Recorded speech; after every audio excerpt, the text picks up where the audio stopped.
Well, we are almost in the last few pages of Canto 3, Book 7.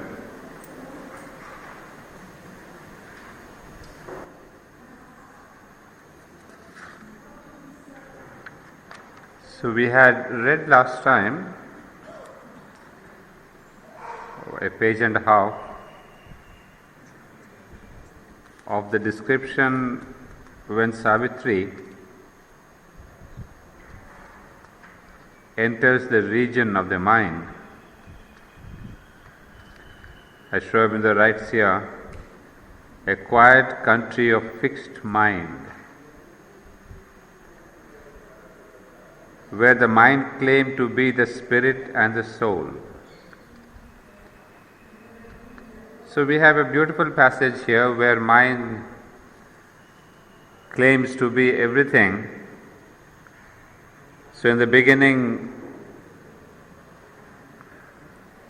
it kind of felicitates Savitri for having reached that level. So although we have done this passage last time, I'll give it a reading in order to be able to continue.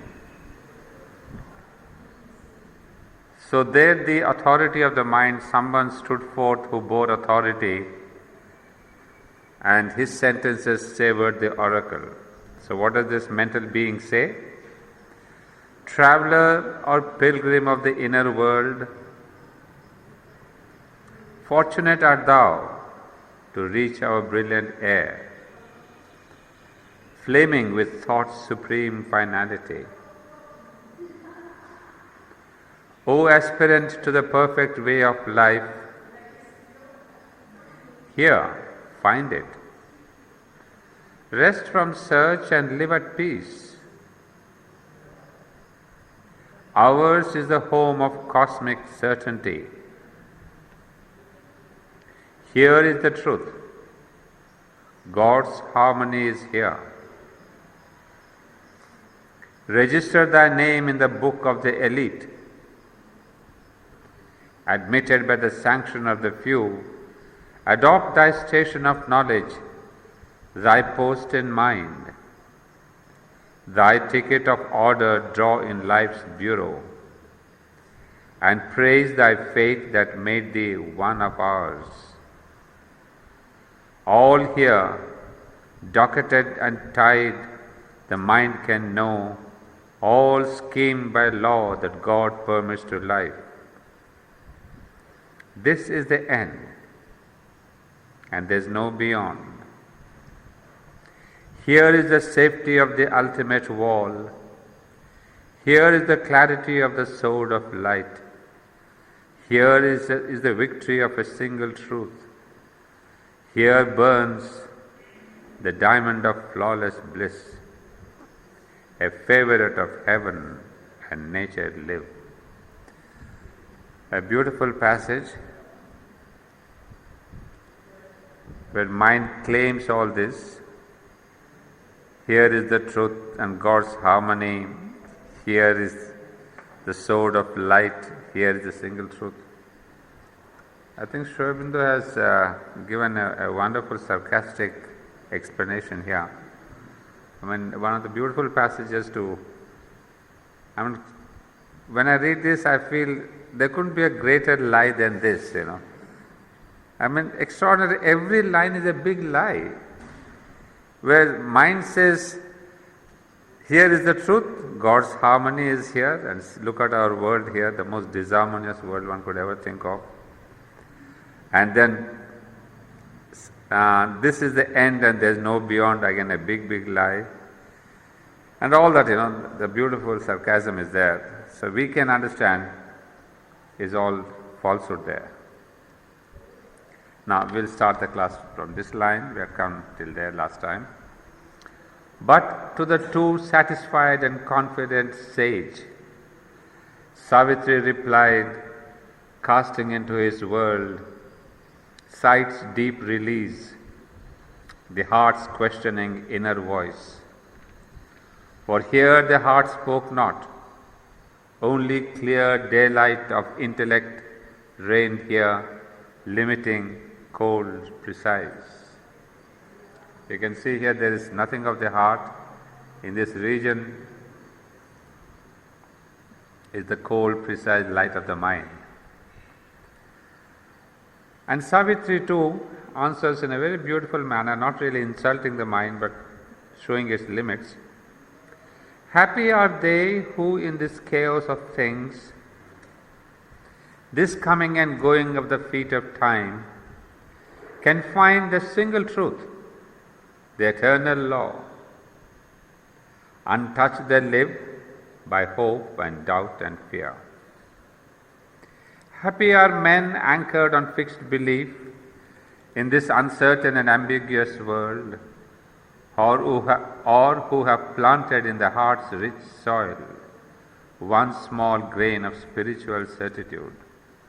You see here the irony, the sarcasm. Here in this mental world there is hardly anything, there is one small grain of spiritual certitude. Whereas the mind, as we have seen before, is claiming that it is completely a world where there is absolute certitude. So, but there is nothing of spirituality. Happiest who stand on faith as on a rock. But I must pass, leaving the ended search. Truth's rounded outcome firm, immutable, and this harmonic building of world fact, this ordered knowledge of apparent things. Here I can stay not, for I seek my soul. Well, I think I read this also last time, if I remember. We had discussed this question of, and this harmonic building of world fact and ordered knowledge of apparent things. This is what the mind emphasizes on facts and figures and order and of apparent things. It doesn't go deeper. It can deal with only what is apparent, what is visible to the senses mostly. So she says, yes, I've seen all this, and be you happy, may you be happy with all that. But for me, this is not the end. I must go on, for I seek my soul. So it's a very clear rejection of the world of the mind, that there is no soul there. For the soul one has to go deeper. None answered in that bright, contented world, or only turned on their accustomed way, astonished to hear questioning in that air, or thoughts that could still turn to the beyond. But some murmured, passers by from kindred spheres, each by his credo judged the thoughts she spoke. Who then is this who knows not that the soul is a least gland or a secretion's fault, disquieting the sane government of the mind, disordering the function of the brain, or a yearning lodged in nature's mortal house, or dream whispered in man's cave of hollow thought? Who would prolong his brief unhappy term, or cling to living in a sea of death? It's almost a dramatic way we can see here. Shravananda introduces the dramatic element. When she declares that there is no soul here, that I must pass on to some other level, then there is a bit of a grumbling that takes place in this world. There are people who say, hey, how can you say there is no soul here? After all what?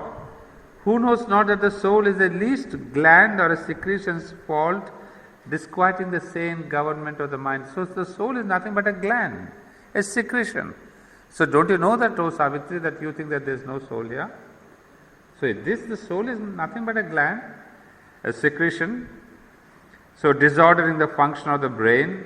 I mean, sometimes all this talk of soul, etc., it does bring in disquiet and disorder to the mind, because the mind is in a conflict to accept this idea. It's a yearning lodged in nature's mortal house, or dream whispered in man's cave of hollow thought. All this question of soul, psychic being, divine, God, all that is hollow, all that is shallow, all that is only a yearning, a false yearning, but there is no reality, no truth in it. Who would prolong his brief unhappy term, or cling to living in a sea of death? Well, as I told you, Shravananda reiterates some of these ideas in his poems. In this volume 5, you will see on page 145 a poem very significant.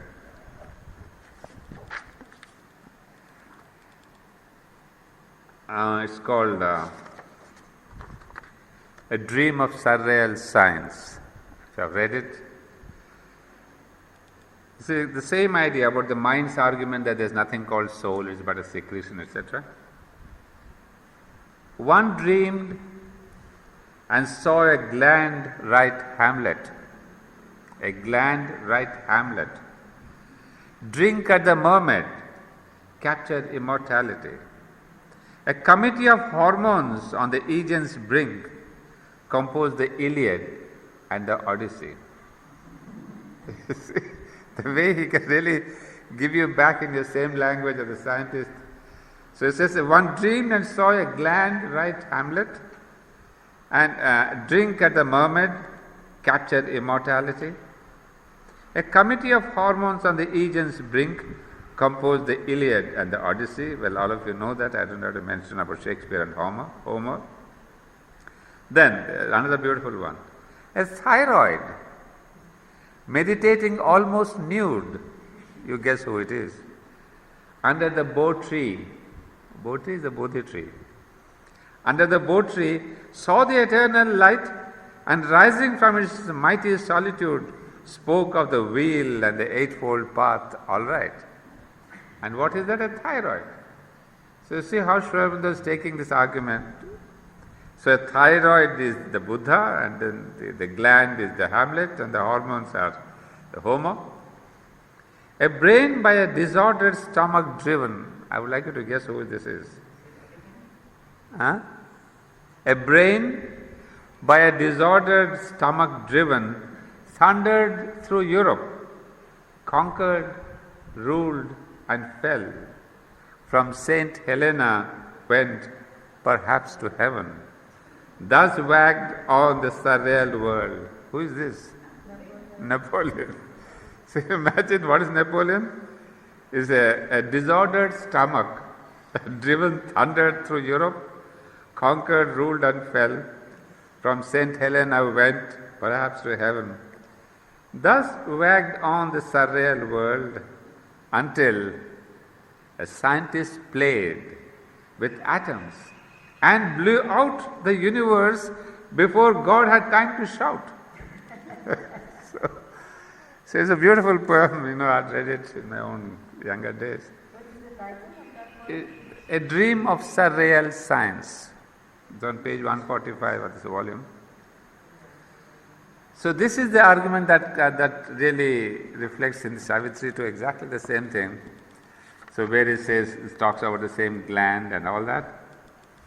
So another person from this mental world says, but others, nay, it is a spirit she seeks, a splendid shadow of the name of God, a formless luster from the ideal's realm. The spirit is the holy ghost of mind. But none has touched the limits or seen its face. Each soul is the great Father's crucified Son. Mind is that soul's one parent, its conscious cause, the ground on which trembles a brief passing light. Mind, sole creator of the apparent world. All that is here is part of our own self. Our minds have made the world in which we live. Again, the same audacity of the mind, which is saying, a splendid shadow of the name of God. What is spirit is just a name, a shadow. There is no reality in that. And a formless luster from the ideal's realm. The spirit is the Holy Ghost of mind. So we see this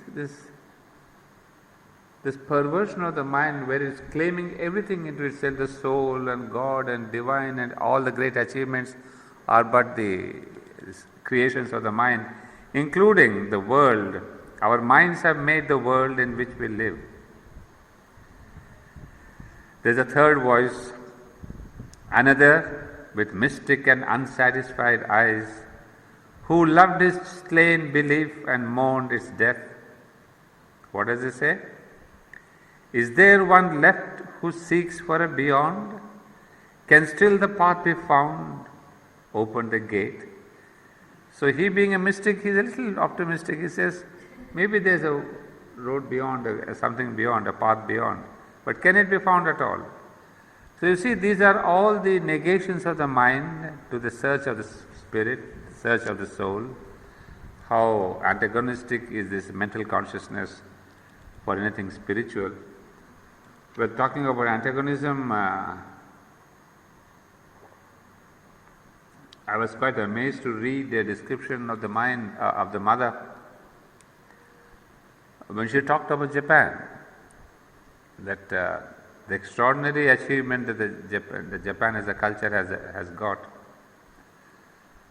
I mean, of course, I don't have to describe anything, you people know very well. The high aesthetics, the subtle vital, and their discipline, their vital beauty, their senses, the way they can sense the beauty. And then she also talked about their theme of paintings. What is the essence of the rhythm, not the theme, the rhythm of their painting, where she would say that the Japanese, Chinese paintings, the emptiness in the paintings is much more, evident. It speaks more than the space filled. Whereas if you have seen Indian painting, we fill up the whole thing and there's hardly an inch of space here and there, even to write your name. But they have a completely different opposite thing. They would like to leave the space completely empty and just keep one small figure of somebody meditating, one little bamboo tree going there, a little bird there. So she was telling that the balance is extraordinary. The emptiness speaks much more than the painting itself, than the colors and the forms and that. And I did experience this when I was in Japan. We were there, both Dipshika and myself. We were with a priest. A priest, of course, in Buddhism there are so many branches. We cannot say he's a Buddhist, but one of the branches of Buddhism. And he was a priest who had taken to Sri Aurobindo. In fact, he had come to Pondicherry, I think I told you once, I don't know if you remember, to study the life divine. So, I don't know how he came to connect with me, and then we started reading the life divine, and he was living in the Park Guest House in those days, I remember. And he used to read a few pages every day, note down the questions, and then come to me in the evening for 2 hours, and we sat answering these questions. Then go back home next. So like that he stayed for about 3 months, finished the whole life divine. And he was really a trained Buddhist because he had no entertainment, going shopping here, nothing. He would go to my house, study. On the way there was Alliance Francaise, where he would have a good dinner, speak to his wife on the phone, go back to Park Guest House, and that's it. Next again 5 p.m. he'll come. So I think that requires a particular Buddhist training. I don't think we can do that. However, so he was very sharp, very good in his understanding. So when I was to go to Japan for some talks, he arranged a few talks in his university and blah blah and all that. That's not important. So the thing is, we stayed in his house. So what I want to tell you, he was a priest, that means quite well to do. He had a beautiful house. And maybe a beautiful house with 2 children, and maybe, if I'm not mistaken, maybe 25 to 30 cats. My God, all the time cats are going across the house, coming on our shoulders. That's quite, I don't know, I said you have to be again a Buddhist to have compassion for all that stuff. However, when you go into the house, it's absolutely empty. They have this mats on the floor like this. A small stool, one stool there. There's no drawing room, nothing, there's no chairs, nothing. But there is a niche in the wall, that little cut out niche like that. And where there is that, I don't understand, I don't know that word, which is that hanging painting, that painting hanging, Nothing, a painting was hanging, a slim thing like that. And one small stool with one little vase, and the whole house was empty. And we were taken to a so-called bedroom, because in the bedroom there was no bed, no mattresses, no cots, nothing. But there was a roll of a bed in a corner. So at night we had to unroll the bed, sleep on that, morning you roll it back, put it back in the corner, and there was the mat, nothing else. So then I started remembering what the mother had said, they believe more in the space, the emptiness of space. So it's not that they're cluttered with furniture, with almaras, and whatever the almaras were there, they were shut, and with the famous Japanese doors, the square ones with a mat. So then when the mother explained, I understood, yes, their whole philosophy of life is different. Well, what I was driving at was one of these things, that when the mother described all that, of course, we were amazed the way she had imbibed the Japanese culture living there 4 years. Then towards the end she says, Japan, in spite of all this greatness of beauty, lacks completely in spirituality. That was a shocker for me. I thought, my God, how can it be? But she says there's nothing of spirituality there. So there is, something to learn from her. It's not just that you have a beautiful house with a lot of paintings and statues and this. There's nothing to do with spirituality. In an Indian house, you may see all the dirt and the things and the huts and the uncleanliness, but still there's spirituality. So spirituality is something else. It's nothing to do with the outer. Somewhere, as Sri Aurobindo writes, I was reading the foundations recently. He says spirituality is in the psychic turn of the people. He uses the word psychic turn. That means, how do you look at matter? How do you look at your life? What is the prima facie? What is the essential aspect? What is the most important thing in your life? It is Godwardness. So you are poor or rich or this or that, it matters hardly. Then I try to connect all this with what the mother was telling. I said, yes, now understand, you may have all the greatest aesthetics and the beauty and the riches, but you must still lack that psychic turn. So that is what later, earlier I read on an article by Nolinida also, what is spiritual in India? A beautiful article. Because it's a thing that one should read, otherwise people seeing the externality of this Indian thing, say, how can people call India a spiritual country? And Sri Aurobindo emphasizes in the foundations, spirituality is the master key of India's mind. So you see, it's very difficult for us, for foreigners, for Westerners, for anybody coming new to India, to accept that this country is spiritual, because we equate spirituality with something outer. Of course, as mother would say, beauty and power and harmony and love are aspects of spirituality. If you have that, is better. But beauty is there in Japan, absolute beauty, you cannot deny that, and still you lack the spiritual touch. So that's what I opened my eyes, and that's what is suddenly I'm seeing in this line. Is there one left who seeks for a beyond? Can still the path be found? Open the gate. That's what a mystic is saying. So he is looking at that and seeing, can there be something beyond? So after that, Savitri moves forward. So she fared on across her silent self. To a road she came, thronged with an ardent crowd,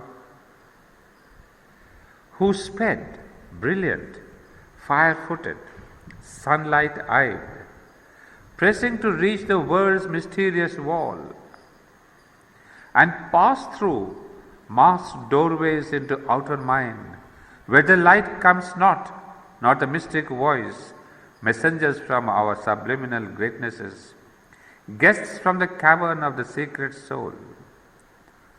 So this is a very interesting region. It's hard to imagine such a region.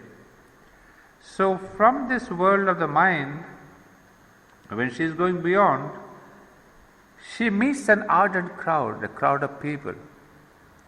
Who are these? These are the people who are trying to go beyond the mind, reach the next step beyond, but still, you see, as it says here, who reach the world's mysterious wall of the mind and try to go beyond the masked doors into the outer mind, where the light comes not, etc. Guess from the cavern of the secret soul.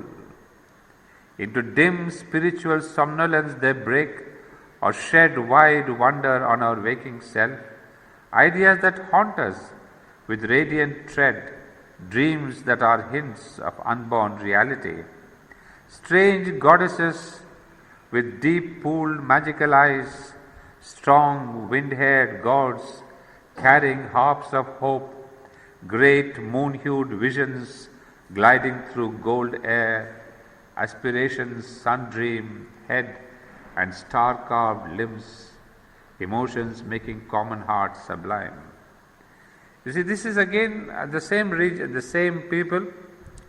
He is describing the different sources. That some are beyond the mind, trying to go beyond the mind. Some are stuck in the mind, but somewhere there is this kind of a wanting to break the limitations of the mind. But they are not able to do that. They are praying to gods and goddesses. They are aspiring that they should be taken beyond. But what happens? And Savitri, mingling in that glorious crowd, yearning to the spiritual light they bore, longed once to hasten like them to save God's world. So Savitri too thinks now that's a beautiful world. People here are trying to go beyond the mind and they are aspiring. So why not I stay here? Maybe this is the world I was looking for. So she says, I can stay here and do what? Save God's world. I mean, help these people and thereby help to save the world. So she has for a moment that aspiration, but she reined back the high passion in her heart. She knew that first she must discover her soul. You see how many times this repetition comes. Only who save themselves can others save. That's the ultimate. So time and again she's getting that experience. Only who save themselves can others save. Well, last time when we came across this line, we did discuss about this. Yes, all these great saints and great yogis, and even incarnations, we have seen the mysterious manner, everyone first saved themselves. Be it the Buddha, be it Christ, be it Muhammad, be it any yogi. Even in the Himalayas, there are people, hundreds of them, sitting there, saving themselves so-called. But you may say, why do they do? Is it not something in isolation? Is it not something ascetic? Is it not something withdrawal? Talking of withdrawal, in the dining room this morning when I went for my breakfast, there's a beautiful message on the board. She says, there's a writing from the mother, I remember the volume number 9, page 93 or 83. A very remarkable thing. She says, it's so nice to see in meditation. No, it is very beautiful to see from the grand heights of meditation. Look at this world, it's all beautiful.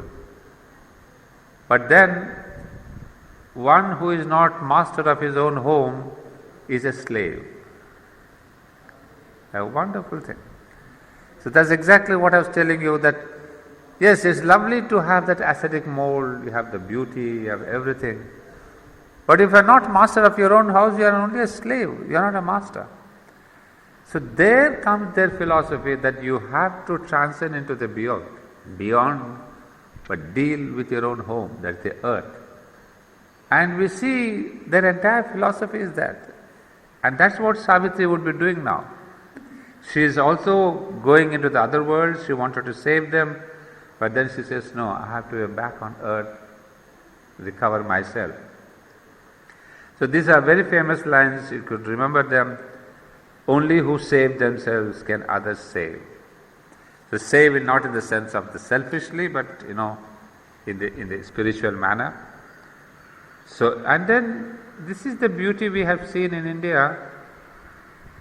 It's only those who have found, as Shobhamdar says, must discover her soul. It's they alone who could pass on their philosophy or make an ashram or something. And that has been the channel of passing, continuing India's spirituality through centuries. So it's got to be first a man, a person who finds his own soul. And if that is not there, then the philosophy around whatever he builds is just mere words. You have seen in India so many gurus in the recent times, you have seen the news maybe. There are some false gurus who are there, the gurus of their own ego. And their ashrams that they have built, it gets demolished soon. But one who has realized really the inner soul, and he has an ashram, he has a following, that stands. We have the simple Sri Ramakrishna mission, you see. We have Swami Vivekananda. We have Sri Ramana in the south. So these are the centers where people have realized. That realization, that discovery is most important. So it is not a university, it is not a college, it is not a research center that survives. It is only a spiritual center that survives. And if it breaks down, you can be sure the center of realization was not there. It was more a hoax, something false, something external. So that's why these lines are very, very, crucial. In contrary sense, she faced life's riddling truth. They, carrying the light to suffering men, hurried with eager feet to the outer world. Her eyes were turned towards the eternal source. Outstretching her hands to stay the throng, she cried, O happy company of luminous gods, reveal, who know, the road that I must tread. For surely that bright quarter is your home, to find the birthplace of the occult fire, and the deep mansion of my secret soul. It's remarkable how many times they keep saying secret soul, discovery of the soul. So here Savitri too is imploring to those gods that take me to that birthplace of the occult fire, show me the path, how do I go about it? One answered, pointing to a silence dim on a remote extremity of sleep, in some far background of the inner world. O Savitri, from thy hidden soul we come. We are the messengers, the occult gods, who help men's drab and heavy ignorant lives to wake to beauty and the wonder of things, touching them with glory and divinity. In evil, we light the deathless flame of good and hold the torch of knowledge on ignorant roads. We are thy will and all men's will towards light. Well, these Godheads, these higher beings who have responded to Savitri, ultimately they say, after all, we are part of your being, you are the center, you may be searching for this discovery, but you represent that human aspiration, and we also are representing that human aspiration. So we wake beauty and wonder in things, and then in evil we light the deathless flame of good, hold torch of knowledge on. So they are saying, we are also here to help mankind to progress towards a higher being, towards a higher light. So our purpose is that. So don't ask us, you know it yourself. We are only part of your being. So it's not that we can guide you, but O human copy and disguise of God, who seekest the deity thou keepest hid, and livest by the truth thou hast not known, follow the world's winding highway to its source. So ultimately she gets the next hint, where to go from the mind. So, and then there's a word here, O human copy and disguise of God. So we human beings are a disguise of God. If we are a copy, but a copy which is a disguise, is not yet a full copy. It says, who seekest the deity thou keepest hid. So the soul is within you, the deity is within you. So you can find the truth by what? By following that winding highway to its source. There in the silence few have ever reached. Thou shalt see the fire burning on the bare stone and the deep cavern of thy secret soul. Very beautiful, coming quietly. It says, follow the world's winding highway to its source. And what's important here is, there in the silence, so you will find truth in silence. Not in words, not in lectures, not in reading, nothing. So beyond this world activating with sound and fury, in the silence, few have ever reached.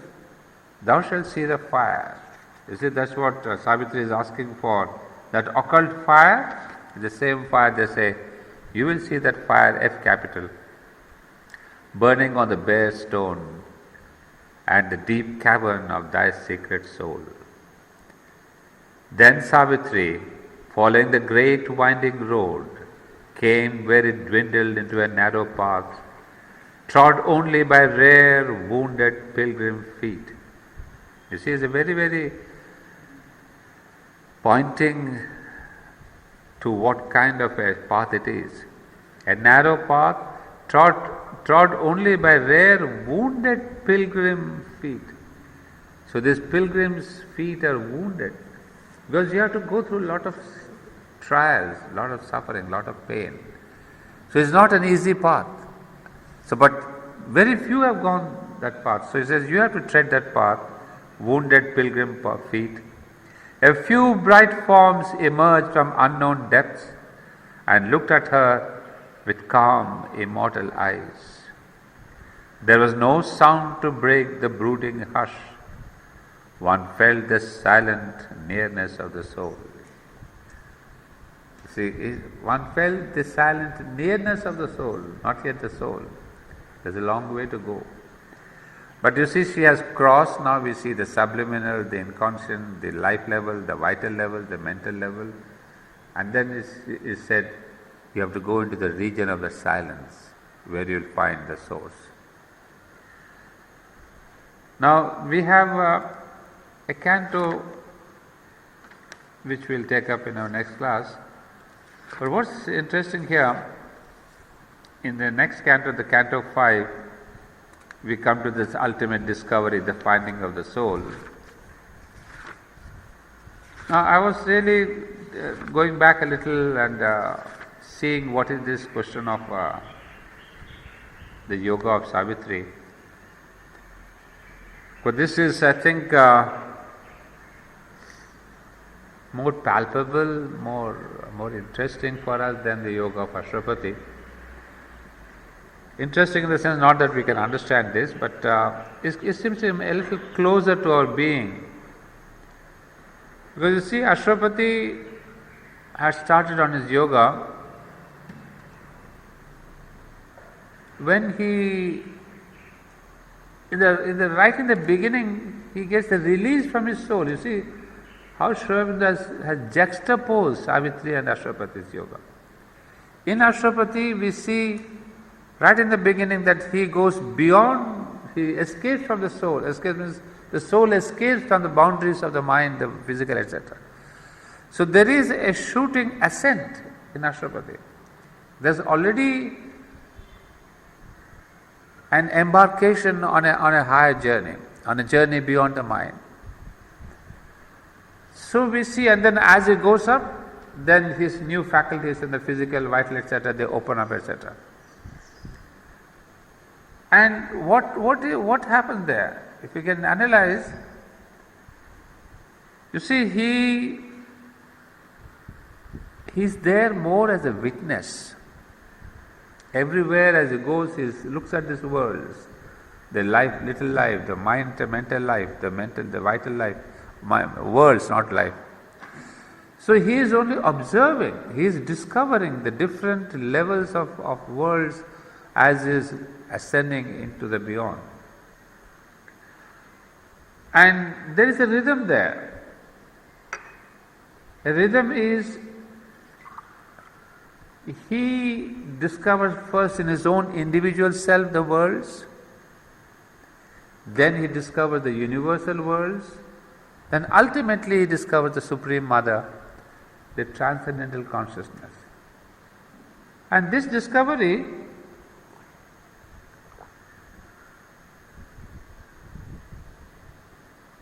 is in keeping with, if I can use the word, what Savitri does later.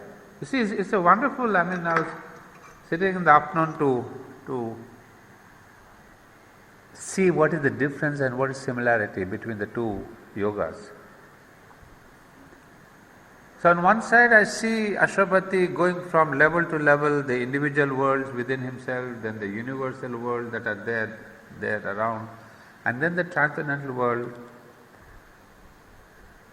And what he says is, what he experiences, realizes, is that for saving this world from its sorrow and suffering,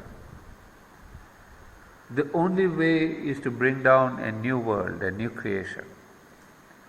And a new creation which will be seeded, which will be sort of inaugurated, which will be made possible only by the descent of the divine. Remember, you see, these are very interesting solutions. I am seeing that how they come to this conclusion. One is, he says, I want to bring down the Supreme Mother and change this world and transform this world. Because if the Supreme Mother incarnates, then this world will become a world of life divine. That was his solution. That's why he implores to the Divine Mother saying, "Oh Mother, you come down, manifest yourself." When the Divine Mother says, "Yes, I'll come down, I'll plant a heavenly seed there." That is the solution. But then we see Savitri does the opposite thing. Ashwapati is ascent, Savitri is descent. She goes into her own self. And for her, the solution to all world suffering and sorrow and ultimately death itself lies within. Within, in the sense, the psychic being. And it's just not the psychic being. Psychic being is the first step. What we have in Sri Aurobindo are the three steps: psychic being, the psychicization, spiritualization, supramentalization. So Savitri brings in, Savitri's yoga is now, we can call it the yoga of transformation. Ashwapati's is the yoga of new creation. So we see both of them meet. Independently also what they have done, Mother and Sri Aurobindo, this is the same thing, but we are seeing it in the context of Savitri. The Savitri is a tremendous emphasis on the psychic realization. And whereas Ashwapati's emphasis was on realizing the transcendent and bringing down the transcendent. But Savitri doesn't do that. She says, no, we have the force within, psychicization. And then we will see she goes to the aspect of spiritualization. That means contacting the higher powers of the wisdom and immortality and love and all that. And then towards the end she becomes the transcendental. She undergoes the transcendental, supramental transformation. There's a whole transformation of her being. So because of that transformation alone, the whole message that has been running through this time and death, if you want to conquer, is only by psychic being. So now if you want to conquer death, you have got to become a transformed being. And what is the transformation? The transformation of the supermind, the supermental force. So there is a beautiful parallelism. Psychicization and Ashwapati, individual being. Savitri, spiritualization, and Ashwapati, discovering the universal world. And then ultimately we see the supramentalization in Savitri, and we see in Ashwapati the realization of the supreme divine transcendent, the divine absolute as he calls it. So these yogas, one of the ascent, the other of the descent. But we see very strategically Sri Aurobindo speaks of Ashwapati's yoga first. It's a very strategic move. It's not just book 2 could have been written after book 7, but that's not the case. The thing is that this ascent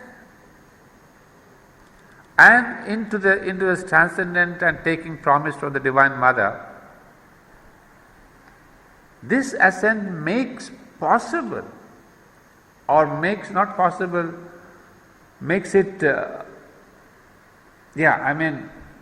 once he reaches the Divine Mother, taking a promise from her that yes, I shall come down. So that is the kind of the path, the channel open. So Ashwapati makes possible the descent and the transformation of Savitri. So strategically, Ashwapati has to do the job first. Even if he went into the psychic being or the spiritualization, supramentalization, it wouldn't have worked had it not been that the divine says, I will come to manifest and change your world and make your world life divine. And this is exactly the roles that I see in Sri Aurobindo and the Mother.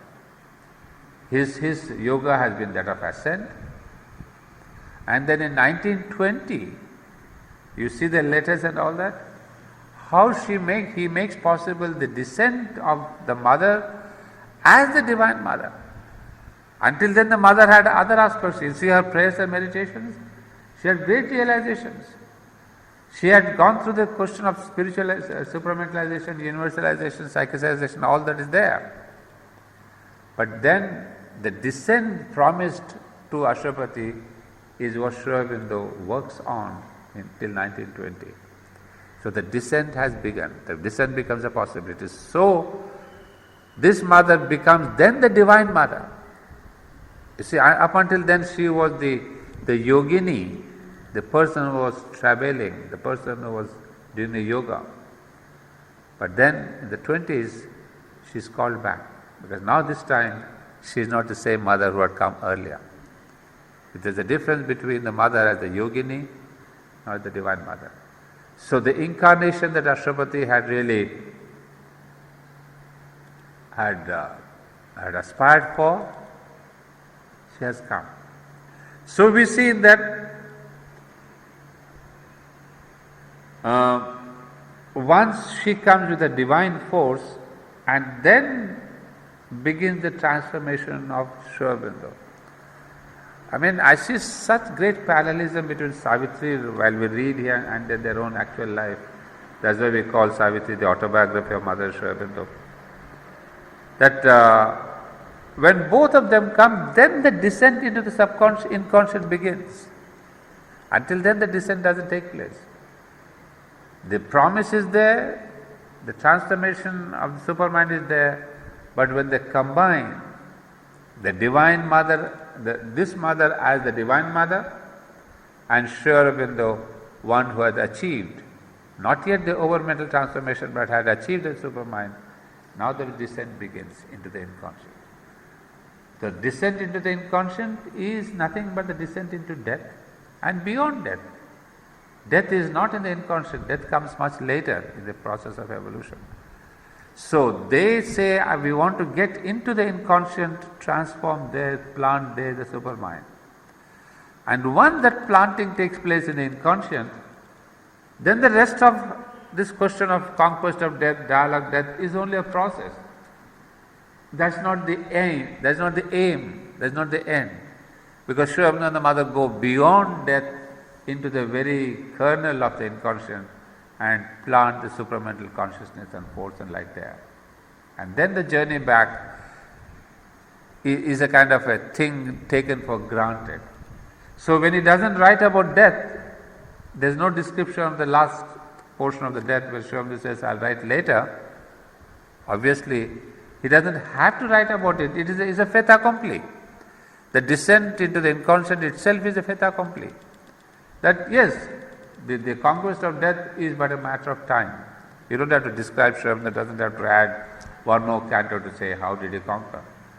You see, it's extraordinarily significant to see closely their life with Savitri. Otherwise, you lose the dimension of reality. I don't get the grip, So if I juxtapose constantly Mother and Sri Aurobindo and Savitri and Satyavan, the things fall into place. And then it's no more poetry, it's just, putting in poetic form their experiences. Obviously, no wonder Mother says, what all he wrote, I was experiencing the same thing. So you see how they join together. So the Savitri's yoga and Satyava and Ashwapati are really complementary and very beautifully put in that order. First there's ascent, then there's a descent. In the meantime, here the instrument is going through soul, spiritualization and supramentalization. So this is the diagram I can give you when we go forward. What is the meaning of the search of the soul? She is preparing the earth consciousness for the descent, which was promised to Ashwapati. And in all this, where is Satyavan? You see, we are having only Ashwapati and Savitri, but the story is around Satyavan. So where is his place? That you'll have to see for yourselves, or you'll have to wait for when we come up to Satyavan. Because up until now, I have understood clearly Ashwapati's yoga and Savitri's yoga. But what is the role of Satyavan? Is it just an instrument who is supposed to die and then recover? Or what is his role in this whole diagram? Right? So I think I'll leave you with a question, and I'll leave you enough time to think over it.